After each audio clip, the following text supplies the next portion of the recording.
Another beautiful day in the northern part of Sweden, and we're gonna go flying. And you're gonna come with us.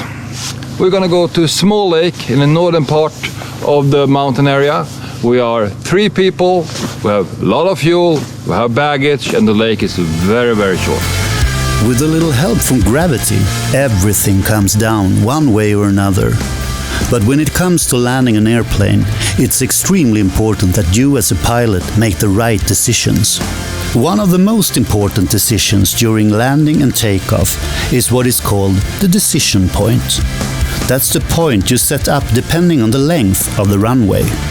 You may have experienced what you think is unnecessary stopovers during a flight, even though you paid a lot of money.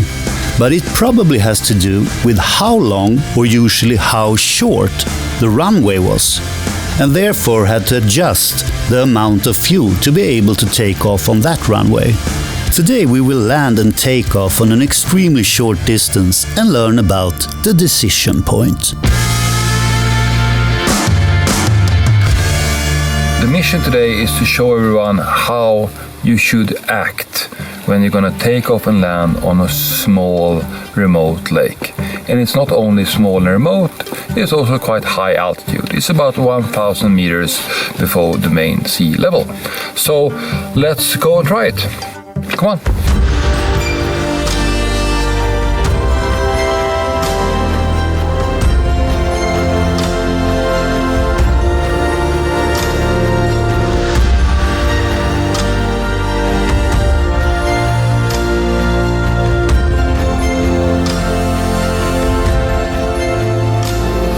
Let's say that this is the imaginary runway. On the lake, we have decided that this is the runway we're gonna use. You have a lake here, it goes like this, but in your imagination, this is the runway.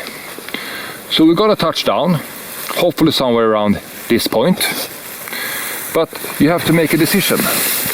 If you have not touched down before this point, you need to take full power and climb up, so you don't fly into the trees that's here, right?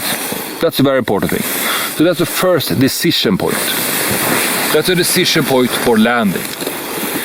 And now we have landed, we're taxiing back, and we're gonna do the takeoff. Now we need another decision point. That is the point where you decide to cut the fuel off and stop the airplane, so you don't fly into the trees here. And that point, if you're going to taxi, you're going to use all the runway, you have it around here. Because you have to have enough runway to stop the airplane before the lake ends. And that is the same thing if you are on floats or on tundra wheels, or like now we're on skis in this snow. You can make one of these snowballs very, very easy.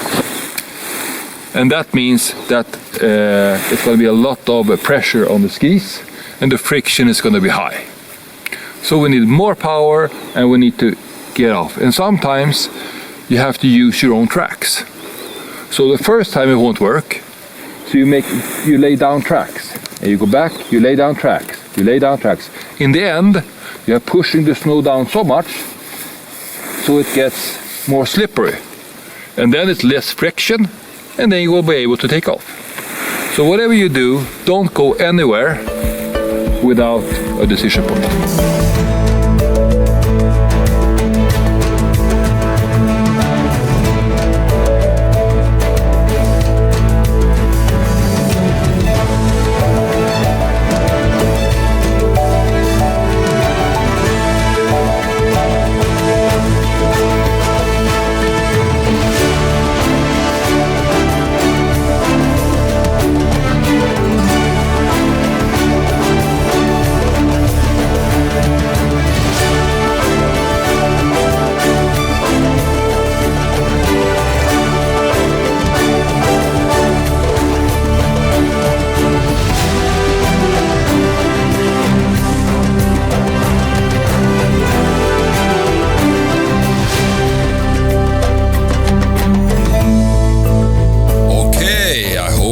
learned something from this episode.